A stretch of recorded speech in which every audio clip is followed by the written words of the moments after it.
Yo, it's Malmalos. Music production is a process that could take months to learn and years to master. If you're prepared to make that commitment, here's how to make a song from start to finish.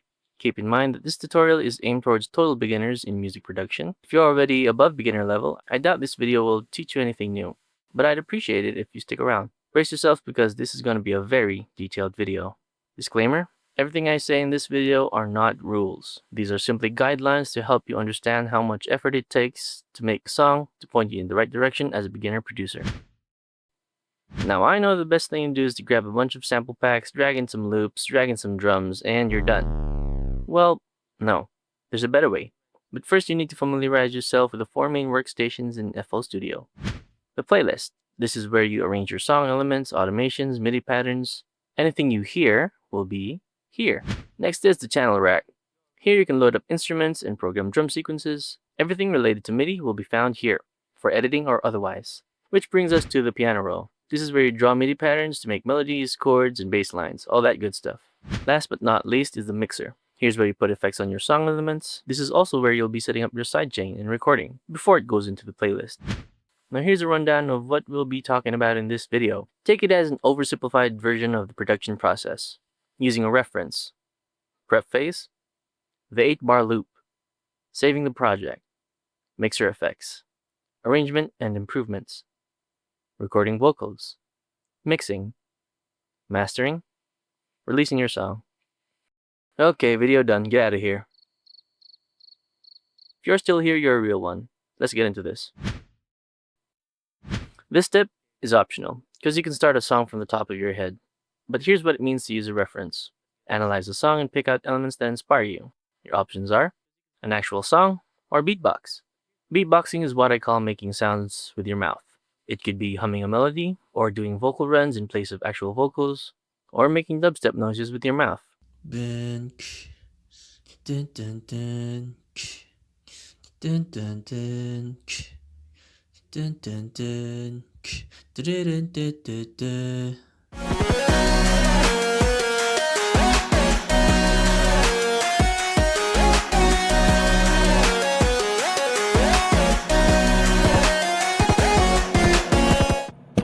Fuck yourself. Go fuck yourself. Go fuck yourself. Go fuck yourself. Go fuck yourself. Go fuck yourself. In the case you do use an already existing song, keep in mind that inspiration does not mean copy. You're supposed to pick it apart, like gathering research sources for a school paper or college thesis. For this tutorial though, we won't be using a reference, but it's good to know. Now before you make any sound, it's important to pick a tempo and set your monitoring volume. Luckily, we have a metronome to help us with both. Tempo refers to how fast your song is, and BPM, or beats per minute, is how we measure that speed. So if your project is at 90 BPM, that means it's a lot slower than a different song that's at 160 BPM. Now listen to the metronome, then adjust the BPM according to the vibe you're going for.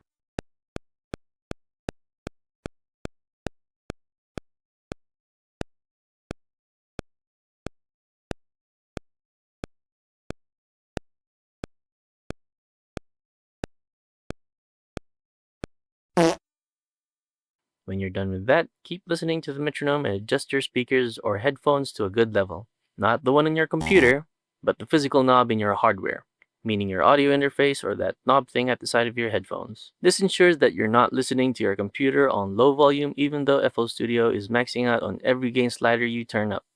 Where to start? The answer to that is anywhere. You can start with an intro, then build up to a verse, then a chorus, or take your verse then dumb it down to make an intro, or just start with a chorus if that's all you got so far. You could even just start with a drum pattern. Literally, start anywhere. I'm gonna start with the verse just so that I have a rhythm to go with when I record the vocals. Now it's time to make some sounds. So our goal here is to make a decent sounding 8-bar loop before going into arrangement. This is also the part where you decide to start off with samples or MIDI. In case you didn't know what samples are audio files that you get from sample packs or recordings, while MIDI refers to the patterns you make in the piano roll, located in the channel rack. And we're gonna start with that. Here's where we'll be making chords, a melody, and a bass line. You can choose to use stock instruments, which are instruments already included in FL, or third-party instruments, which are downloaded from the internet and installed on your computer. For now, we're going to load up GMS, which is a stock plugin, and start making chords. When picking a preset, you can use your computer keyboard to quickly preview notes. Just make sure this button is on. Let's go with this preset named BP Chords. And now we're going to start making chords, and for that we need the piano roll. You can access the piano roll by right-clicking on the instrument in the channel rack and select piano roll. If you're new at music theory like I am, you can right-click on this button to pick a scale. This makes sure that every note that you place is in key.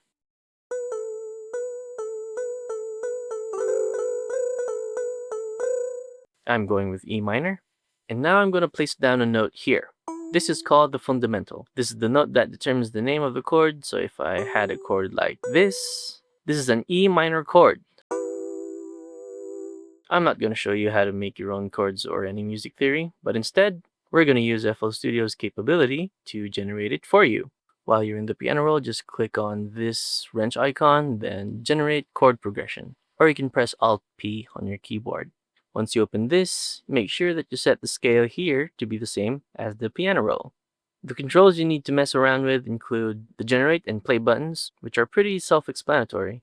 These blocks here, which you can resize, move around, and add more chords, and this tiny regenerate button for each of those chords.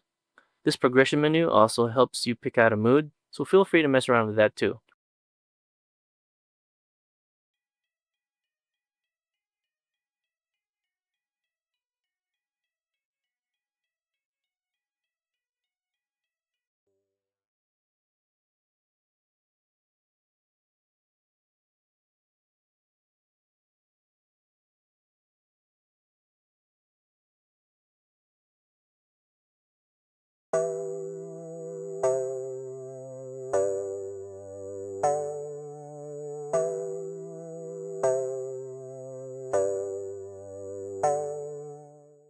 Once you're happy with it, just click on accept, and boom, we have chords. If you're not happy with the way it sounds, you can generate it again. While you're here in the channel rack, hover your mouse here and scroll up once. You'll see that the number 1 has appeared. This means that our chords are now being routed to mixer track 1. More on this later. Like I said, everything you're supposed to hear should be in the playlist. So, when you're done making a MIDI pattern, if you go back to the playlist, you can see that our pattern is here, ready to be dragged in. Let me just right-click and rename this to chords, then drag it to the playlist. There. It's important to be organized so you know where everything is. Now that we have chords, it's going to be easier to make a melody and bass line, so we're making those next. To keep things organized, let's make a new pattern for us to drag in. To do that, we can click on this plus button here and rename it to melody. Now let's go back to the channel rack and use the chords to act as a template for our melody. Here's how to do just that. Step 1. Go to your chords. You can scroll your mouse wheel here to switch between patterns, or click this arrow to open up the drop-down menu. Step 2. Click on this box and press Ctrl-C on your keyboard. Step 3. Go back to your melody pattern. Click this box next to the empty sampler, then press Ctrl-V. We pasted it there just to make sure that it doesn't make any sound. Now we can load up a new instrument to use as our melody. I'm going to use GMS again and pick out another preset. I chose this Lead 2 preset. And if we open up the piano roll for this instrument, you can see that the chords we copied are in the background. These are called ghost notes, and we can use the ghost notes to draw our melody. We're not going to make a complex melody, so use the ghost notes as a guide and just vibe with it. Even a simple repeating melody like this should be good enough.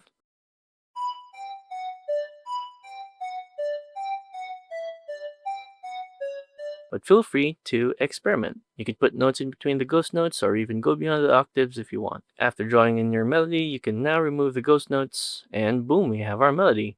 Go ahead and send it to mixer track 2 and drag it into the playlist. Another way you can quickly route your instruments to the mixer is by opening the instrument itself, press Ctrl L. This will automatically route this instrument to the next empty mixer track. Now it's time to make some bass, and we can use the chords again for this. But I'm going to use flex this time. Pick your sound. Click this plus button to make a new pattern. Rename it to bass. Go to your chords in the channel rack. Click the box next to the MIDI. Ctrl-C, then switch back to your bass pattern. But instead on clicking it onto the empty sampler again, click the box on your bass instrument and paste it there. Then in the piano roll, all you gotta do is take out the top notes and leave the ones at the bottom. And just like the melody we made, we can just use this as a guide and freestyle it from here.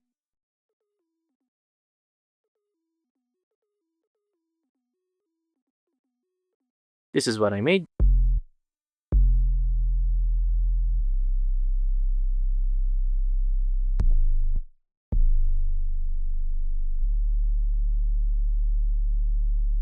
If the bass doesn't sound like a bass, you can try changing the octave by pressing Ctrl plus up or down arrow keys.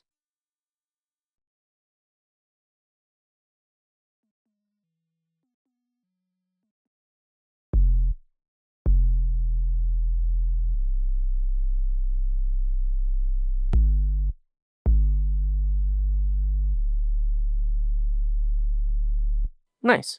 Remember to send it to the mixer and feel free to drag the pattern into the playlist. Let's have a listen to what we got so far.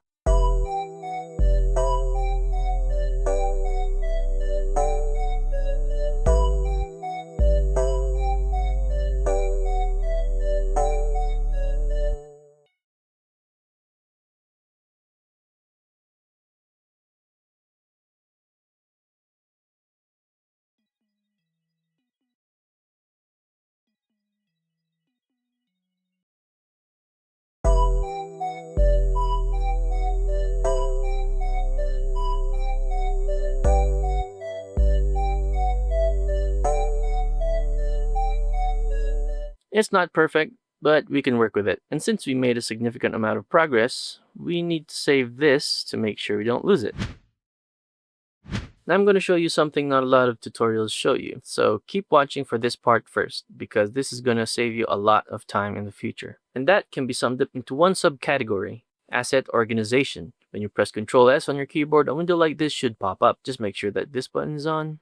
And this is how I recommend saving your project and all future projects. Open your file browser, and let's say this is the location where I want to save everything I use in music production. Create a folder. Name it something like music production. Open it and make 2 different folders: music projects and sample packs. Now go back into FL Studio and click this to locate our music projects folder and hit save. What this does is that whenever we save a project using this window, it'll make its own folder inside our music projects folder. As you can see here, I personally have a custom location where I save every single one of my project folders. And I recommend that you do the same, so all your projects and sample packs are in one place. The sample packs folder will be relevant in a second, so stay tuned. And this is important because we're going to use samples next. With all that said, make it a habit to press Ctrl S from time to time, even after making small changes. Our project sounds a little empty, so now we're adding drums. And there are 2 ways to do this. You can either use the channel rack as a sequencer or drag in drum samples directly into the playlist. I'll be doing the sample method, but I'll also show you how to use the channel rack for drum sequences. In case you don't have your own drum samples, I linked the sample pack to download the Lo-Fi Toolkit from Cymatics. The pack is free, you just need to create an account to get it, along with a free license for all their free sample packs. All you gotta do is fill in some details, then access the downloads through your account. Once you've downloaded the zip file, open it and drag this folder into your sample packs folder. And feel free to delete the zip, or you can save it if you want. Now back in FL, go to Options, Folder Settings, and click on one of these folder icons here to locate our sample packs folder. Once you hit save, your sample pack should show up in the side panel. And now that you have your sample packs folder here, you're going to look for some drums. Grab a kick, a snare, some hats, maybe some claps. That'll be up to you, because from here, you're going to make a drum groove that fits the vibe you're going for. Basically freestyle. Or you can drag in a drum loop, but where's the fun in that? So this is what I came up with. Let's give it a listen.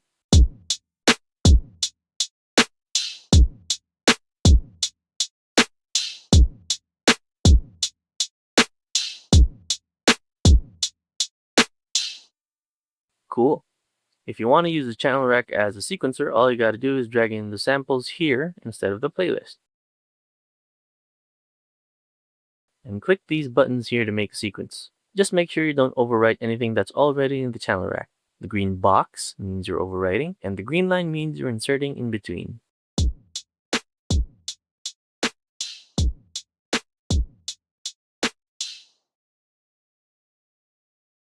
You may notice that I added these automations here. That's my sidechain. We'll get to that in a bit, but for now, let's listen to our 8-bar loop.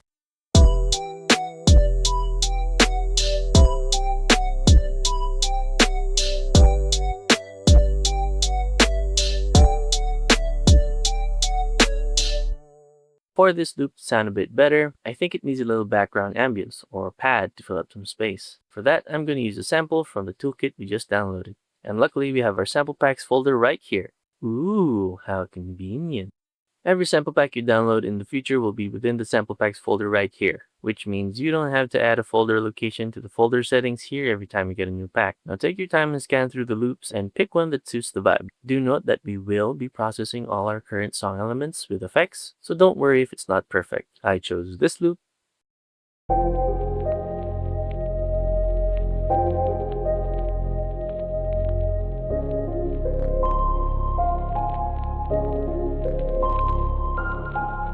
Now remember when we set the piano roll to E minor? If you look at this sample, you can see here that it's in F minor, so we need to change its pitch to be in key. Here's how to do it. Double click on the sample, then change the mode to stretch. You can try out other modes, but stretch is good enough for me. Now you can turn this pitch knob. You can see how many semitones you're pitching up or down in the top left corner here. I just call that the hint box because it gives you hints depending on where your mouse cursor is. So if I turn this knob down 1 cents, that's 1 semitone down on a piano, turning this sample from F minor to E minor. Important note, if your sample is in a major key, pitching it up or down still keeps it in a major key. It will not turn it into a minor key. This is something I didn't understand as a beginner, so hopefully this information helps you out too.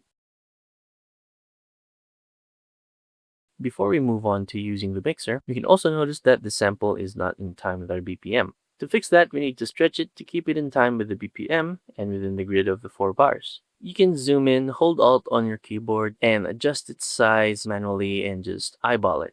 But to make your job easier, up in the corner of this sample, there's this icon. If you click it, it will open this menu and you can select Fit to Tempo. When this menu pops up, click on Type in BPM, and what we need to type here is the BPM of the sample so that FL Studio can stretch it for you based on your set BPM up here. But do note this detection is not always accurate, so make sure you type in the correct BPM of the sample, then press enter. That should automatically fix the issue. I forgot to mention that you can send samples using this window too. You can scroll your mouse wheel from up here or press Ctrl L as well, which again will automatically send this sample to the next empty mixer track.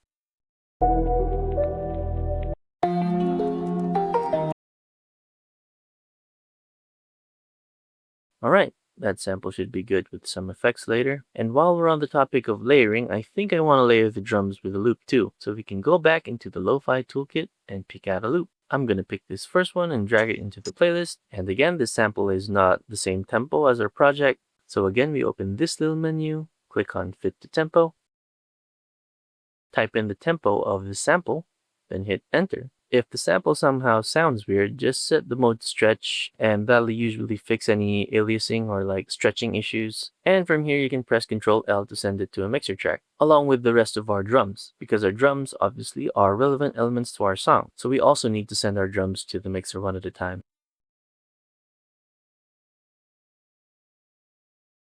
Perfect. Now we're going to need to add some effects. Let's do that in the mixer.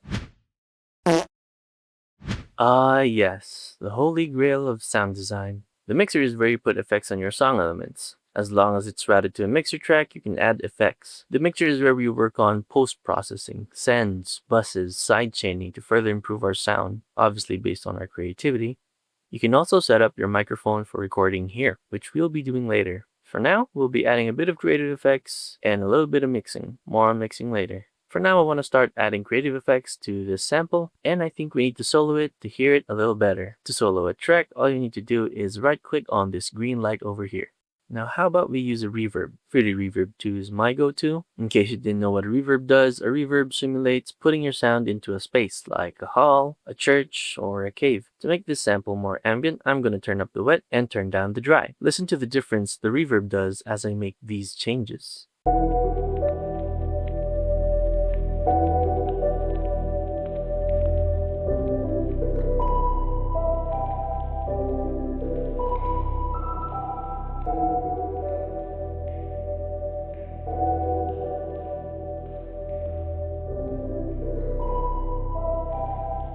Sounds good. And I'm just going to turn the reverb off and on just for comparison.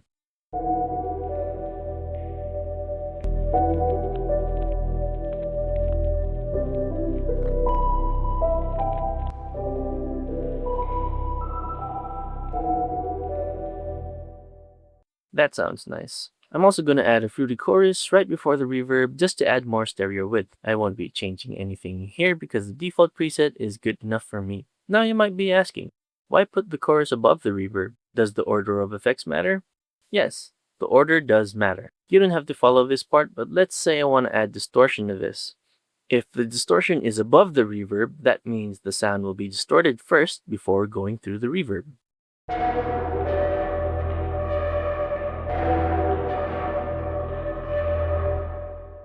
But if you have it the other way around, that means the reverb will be distorted.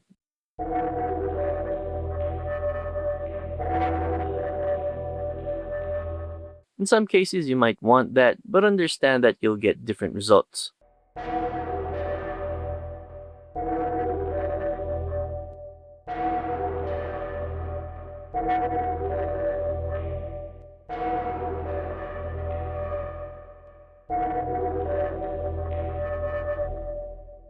Going back to our sample here, the chorus is above the reverb because I just wanted the reverb to also blur out the chorus. There's really nothing too deep about it. Now we're going to set up our sidechain. Sidechaining means using one audio signal to interact with another audio signal. Then usually this refers to the sidechain of your kick and bass, unless specified. Since the kick drum and the bass line both have low frequencies that we need, what we're going to do is make the bass duck in gain or volume whenever the kick hits, essentially merging the two sounds in a non-destructive way. There are two simple ways to do this: volume automation and sidechain compression. To do the first method, all you gotta do is get an empty mixer track, rename it to sidechain, and I'm just gonna dock this to the right just so that it's always visible. Then let's route the bass line to our sidechain track, right-clicking this arrow down here and route to this track only. We're not gonna use a gain slider here because we need that for our final mixing. Instead, we're gonna load in a gain plugin like Fruity Balance, then we'll right-click on the gain knob, then create automation clip. And there we go, we made an automation clip.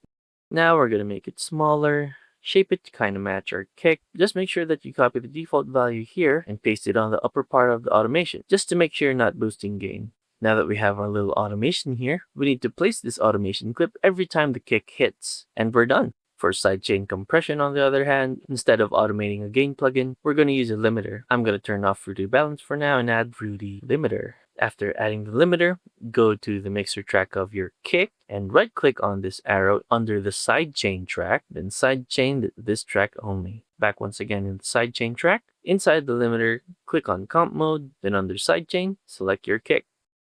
And all you gotta do is mess around with the threshold, knee, and ratio. Usually just turning down the threshold and turning up the knee gives me a good result.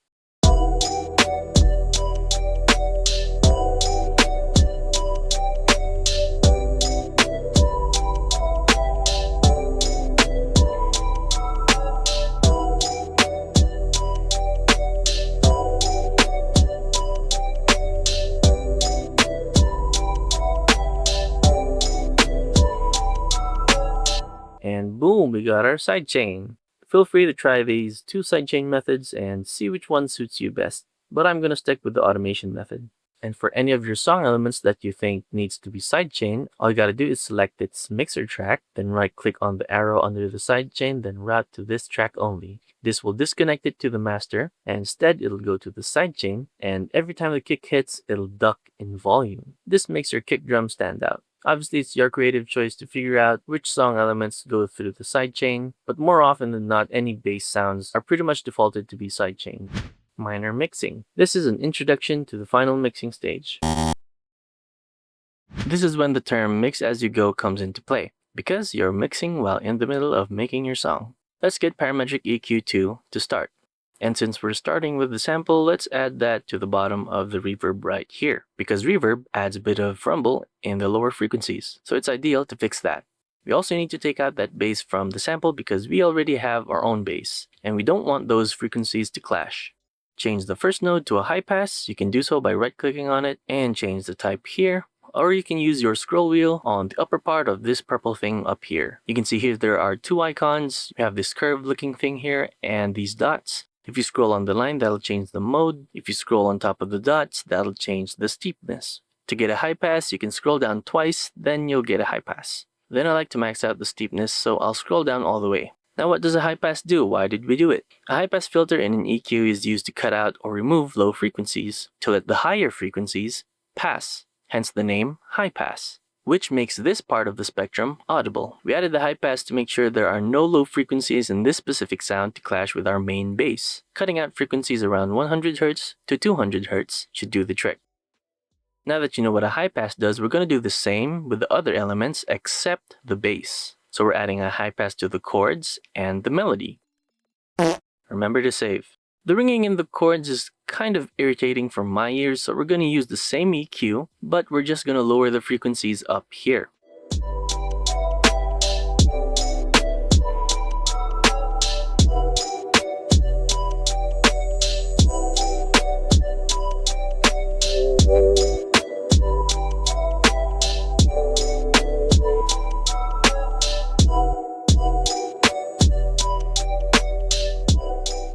Another thing we need to work on is gain, and all you gotta do is listen to the elements that are too loud and turn them down, or turn up elements that are too quiet. I just load in Fruity Balance and lower it within the mixer. If I want more loudness, I usually load up an overdrive and turn up the distortion, but not too high to actually distort the sound. But in this case, I like how the distortion sounds in our bass.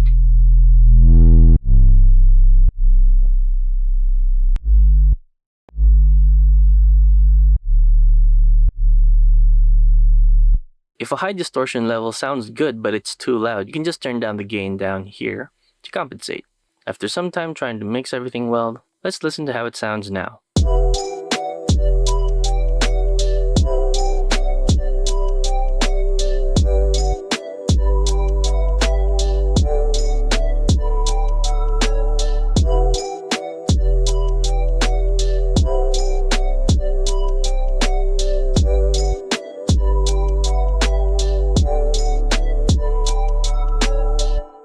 Great, now it's time to arrange this into an actual song. Arrangement is all about where you want each section to be. How long is your intro? Where does the verse end? Do you need a bridge? What about a switch up on the beat? Will there be any pauses? Since we have our 8-bar loop here, which is the verse, all we gotta do here is duplicate it and break it down into sections. I'm gonna use Control and left click to box select everything. Anything that's highlighted red means it's selected. After selecting, you can hold Shift and click drag to the right. Make sure that everything follows the grid to make sure everything is in time with our BPM. Be careful because you might click on something once and accidentally leave the duplicate in place. So make sure you don't just click on things while holding Shift. And remember to save. So I'm going to duplicate our verse here and probably just duplicate the main sounds to the left to make an intro. And probably like this. Probably something like this. Yeah, I guess that's good enough. Let's listen to everything now.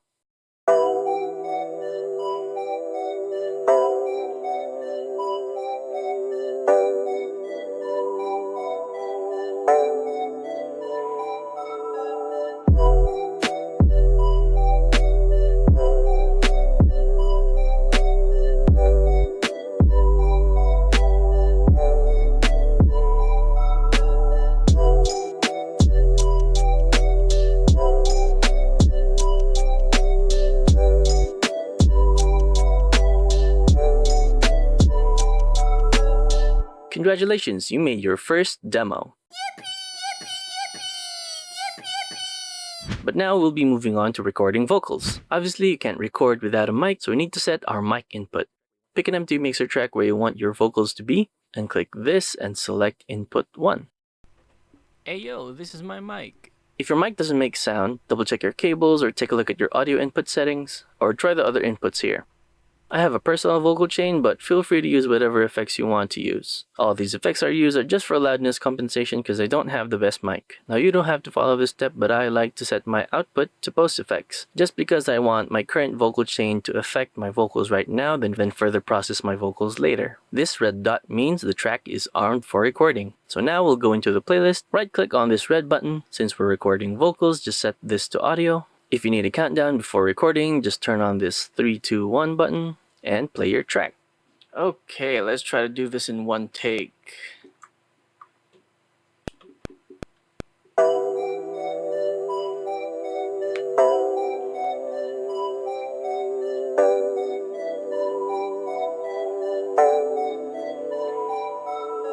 I'm so alone, there's no one home. And oh god, I messed up. Let's get rid of that and try again.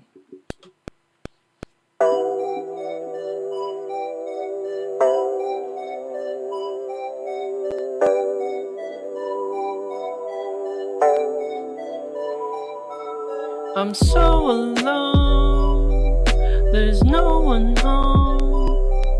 I'm going insane, and I'm not to blame. Gosh, I'm being exposed for my lack of talent in singing. I'm so alone, there's no one home. I'm going insane, and I'm not to blame. Yeah, that'll do for now. Let me just mute this and let's do another take just in case.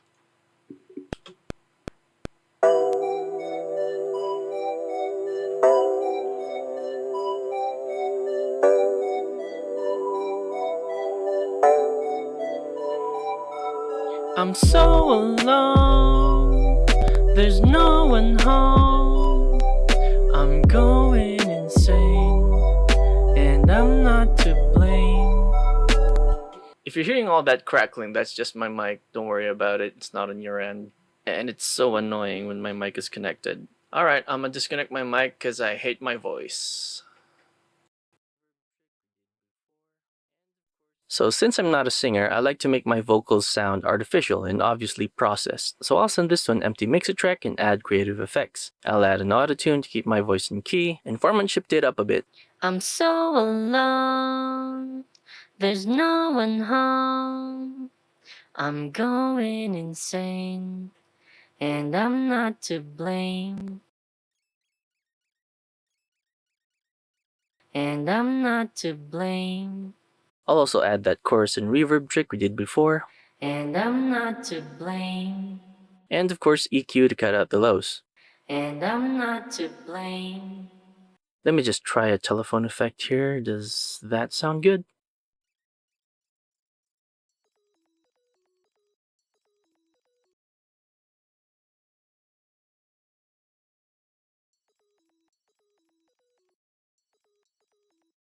I'm so alone, there's no one home. I'm going insane, and I'm not to blame. Ooh, okay, we're keeping it. Making creative choices.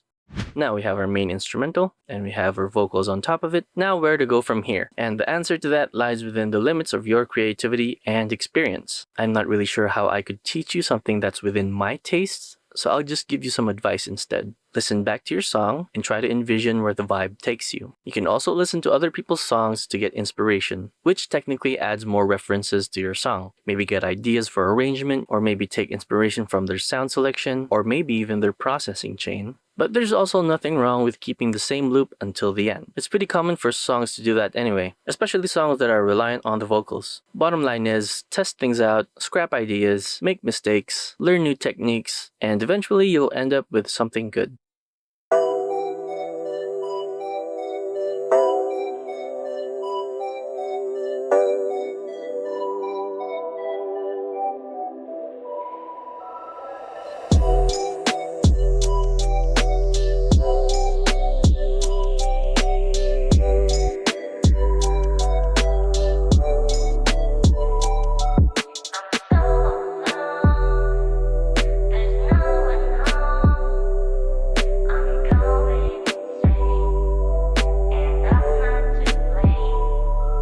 I'm so alone, there's no one home. I'm going insane, and I'm not to blame. I'm so alone, there's no one home. I'm going insane, and I'm not to blame.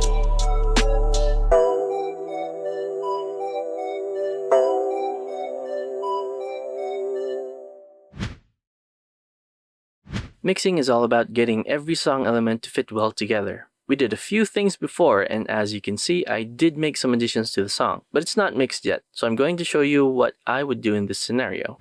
Gain staging. Gain staging is where you tweak the gain of every mixer track to make sure we get a balanced mix. If you did some minor mixing while making your song, you may not need to do a final mixing session. But let me tell you what this stage is all about. Like I said before, you turn down elements that are too loud and turn up elements that are too quiet, which is pretty much just using gain utility or using distortion to add some more gain. This is where the term headroom comes into play. Headroom refers to the potential loudness you can achieve after mastering. So if a song has a lot of headroom, that means the mastering process will be heavily focused on making the song louder, essentially focusing on gain compensation. And if you have little to no headroom, that means your song may be clipping, and you probably barely have any room to work with when you master. So what's next after working on gain? This is when you work on the frequency spectrum. You may have heard terms like muddy, boxy, and harshness, all of which are related to EQ. A muddy mix means low frequencies are too prominent or messy. The term boxy means your elements sound like it's in a cardboard box. Sometimes in terms of vocals, this could mean that it sounds a bit nasal. Harshness refers to your higher frequencies being too loud and obnoxious. Stereo width refers to the wideness of your song, and when dealing with wideness, you may come across terms like mono compatibility and mid-side. I'm going to turn this entire song into mono to see if it sounds good. Now, I don't have to follow this part, but I'm going to use a free plugin called MSED by Voxengo. I'm going to get rid of the sides by turning down this knob here, and let's give it a listen.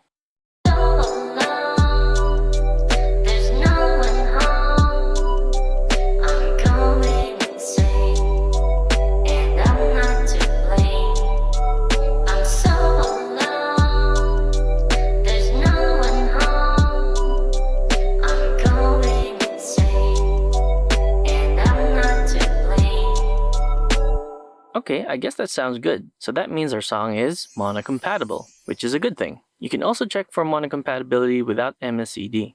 FL Studio has a stock plugin called Spreader. The second knob here is what controls the wideness based on the level of the first knob. If you turn the second knob all the way down, it turns everything to mono.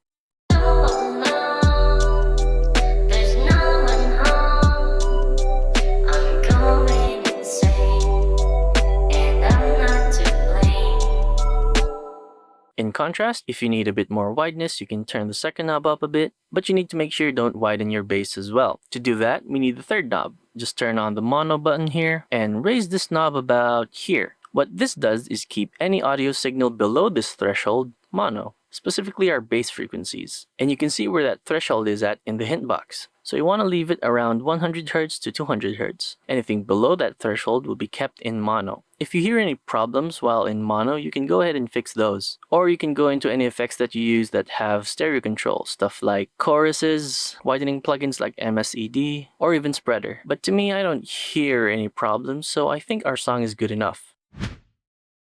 Mastering is the stage where you prepare your song for release. But before I talk about mastering, here's a disclaimer. I am not a mastering engineer. Everything I'm showing you is stuff that I learned over the years, watching tons of mastering tutorials and trying out stuff that I think works. So all in all, you don't really have to follow my mastering techniques. So feel free to check out other mastering tutorials out there. I would recommend the tutorials by In The Mix and Venus Theory. Now that that's out of the way, let's get into mastering. What's important here is just corrective EQ and limiting. Some people say if you have a perfect mix, you don't even need to master. Even someone like Skrillex only has like a limiter on his master because his mixing is very good. When talking about mastering, usually people talk about loudness. And then you see all these people using different plugins to achieve a good master. So if you don't know what a mastering chain is, it's just a series of effects that you use to achieve your target loudness. So now we're going to master our song. And for that, we need to set a target loudness. We need to do some corrective EQ and some compression or limiting. To set our target loudness, we're going to use a plugin called M-Loudness Analyzer. You can use any other loudness metering plugin, but I prefer using this. So in this knob right here, we can set our target loudness. Since I primarily make heavy bass EDM, I set my target loudness to -6 LUFS. That means it's pretty loud. You can go for -14 LUFS, which is a decent range for most songs. So if you look at the meters down here, all we have to think about is our true peak, our short term, and our short term max. You can think of the short term as the energy of the song as it progresses. So that's a quick rundown of what a loudness meter does. Let's move on to working with our corrective EQ. You can use any EQ that you want, but generally what you want to do with an EQ is just to make subtle changes in the frequency spectrum. Like if a frequency is too resonant, you can probably just duck it down by a few dB. If your song needs a bit more presence, you can probably use a high shelf to boost around this part of the spectrum. If you think the bass is too muddy, you can probably use a low shelf to duck them down a bit. So if you find yourself doing extreme cuts or extreme boosts in the mastering process, it might be a good idea to go back to your song and fix those problems in the mix. And that means going to your individual song elements and fixing those with EQ. Now for my mastering limiter, I'm using Frontier. You can see that in terms of gain, our song is pretty dynamic. What that means is that the gain is pretty much different all throughout the song. And we want to use a limiter to kind of make this more uniform rather than too dynamic, just to make sure that we have a consistent loudness all throughout, or more like an average loudness. So for now, I'm going to drop down the output level and set the threshold about here. So now we're going to play our song while looking back into our loudness analyzer just to see where we are.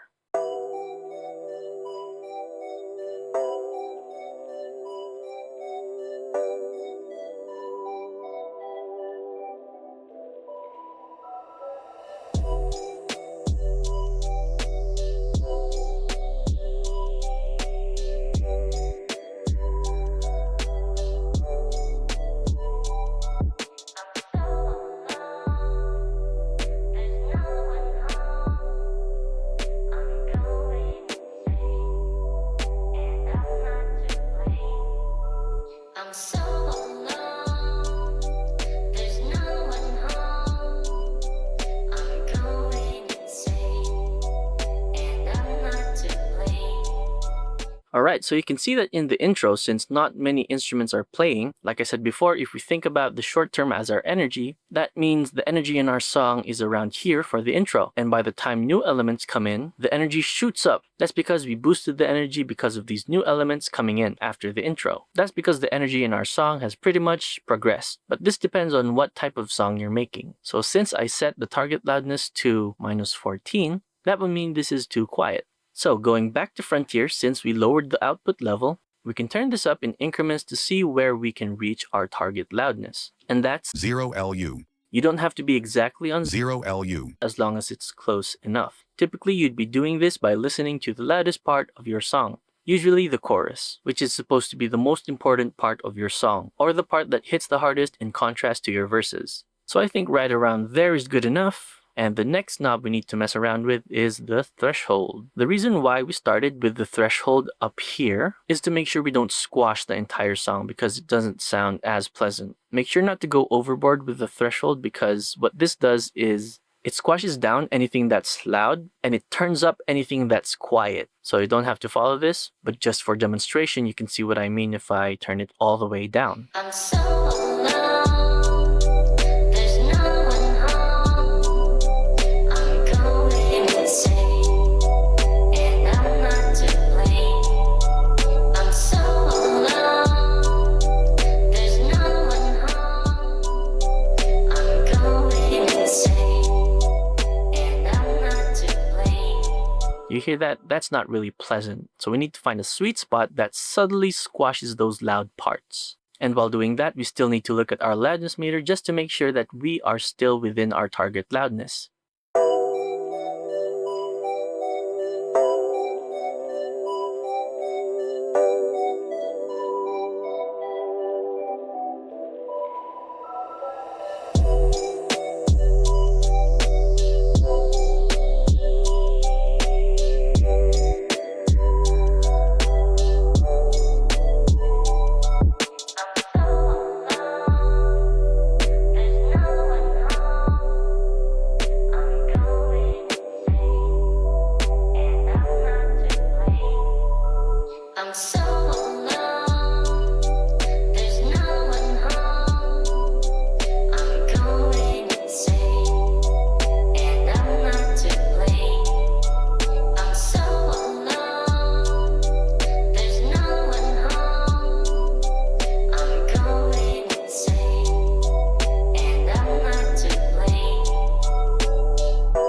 There we go. And now, I personally think that this is ready for release. And that means we're going to be exporting our song and setting up our distribution. So there's not much to talk about in terms of rendering the song out. You just click on File, Export, then WAV file or MP3, and obviously you get to pick the location. If you followed the steps earlier on how to save your project, your song will render out into the same project folder. So let's talk about how you can release your song. Obviously, you have the option to make a visualizer, some song art, or maybe a music video. But going through those options would make this video even longer, and I don't want to waste your time. So I'd recommend to explore these options yourself and look for good tutorials to help you with the process. In case you're curious on how I make my visualizers, I make 3D animations in Blender and comp them into a video editor for post-processing. But when I'm only settling for an artwork or cover art, I use Krita, which is pretty much similar to Photoshop but free. On the distribution side of things, I can't really say much because I'm pretty new to it myself. A distributor is a service where they help you distribute your song to other platforms like Spotify, TikTok, YouTube Music, etc. And obviously you can pick which platforms you want to distribute to. Using a distributor is also helpful for Content ID on YouTube to protect your song. All I can advise you to do is do some research on which distribution service fits your needs. Obviously there are free and paid options, but free services usually come with restrictions, so do keep that in mind. And with that, we've completed making and distributing our song. So that's it from me. I hope this video helped you. Please let me know what you think in the comments. I love reading comments. I read every single one and try to respond as well. Please leave a like, subscribe to the channel. And yeah. Okay, bye.